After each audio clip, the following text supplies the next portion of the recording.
Hello guys, তোমরা সবাই কেমন আছো? আশা করি তোমরা সবাই ভালো আছো। সকালবেলা কাজকর্ম সাইডে একটু চা খাওয়ার জন্য বসলাম।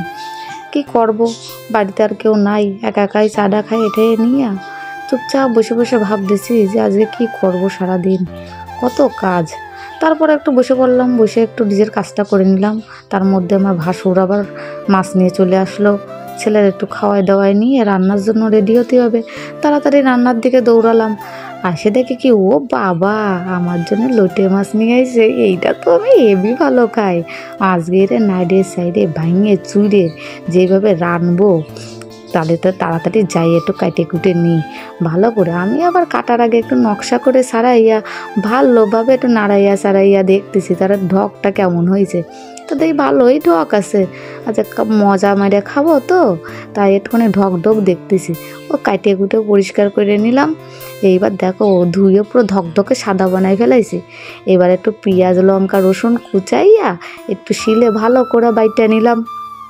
সুন্দর করে বাটা বুটা হইয়া গেল। তারপর কড়াইয়ে একটু তেলটা গরম হতে দিলাম।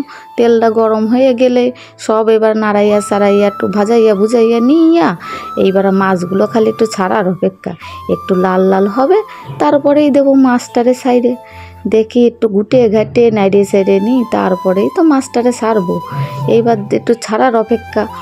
তারপরে একটু খুন্তি নাড়ায় নাড়ায় আবার মশলাগুলো দিয়ে একটু নাড়ায় ছাড়ায় ভালোভাবে গুটে ঘাটে নিচ্ছি। আবার একটু কাঁচা কাঁচা গন্ধ থাকলে একটু কেমন লাগে না। আবার একটু সজনে ডাঁটা কাটে কুটে নিলাম। একটু কড়াইয়ে তেল দিয়ে ডাঁটাগুলোর একটু ভাজিয়ে তুলবো। আজকে আবার একটু ডাল রান্না করবো সজনে ডাঁটা দিয়ে। তেলটা গরম হতেই ডাঁটাগুলো একটু সাইডে দিলাম। সাইডে দিয়ে আবার একটু লোটে মাছের দিকে দিলাম ঢাইলে। এবার ঢাইলে দিয়ে তো দেখি ভালোই মজা। ঘুরতেছি ঘুরতে ঘুরতে দেই এর খালি জলই বেড়াই যাচ্ছে। বেড়াতে থাক, আজকে তো তোরা দিছি ভালো মতো। আজকে জল টল বার করে ভাঙে সুরে আজকে যা কষানি রান্না দেবো না, খাইয়ে আজকে আমার কথা মনে করবে সবাই।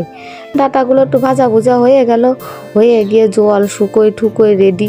এবার এই দিকে দেই ডালগুলো একটু ভাজে নিলাম। ডালগুলো একটু ভাজে ঠেজে নিয়ে নাড়াইয়া সারাইয়া দেখতেছি। এইদিকে দেই গঙ্গার জল ভেসিয়ে যাচ্ছে। তারপরে লোটে মাছটা আস্তে আস্তে শুকাই গেল। শুকাই টুকাই গেলি আবার ডালটার একটু জল দিয়ে একটু ফুটাচ্ছি। ডাঁটাগুলো একটু গলবে তো। লোটে মাছটাও ঝুরঝুরি ভাজা করে নামাই ফেললাম। ডালটাও ফোড়ন দিয়ে আমার কমপ্লিট হয়ে গেল আজকের রান্না আমার।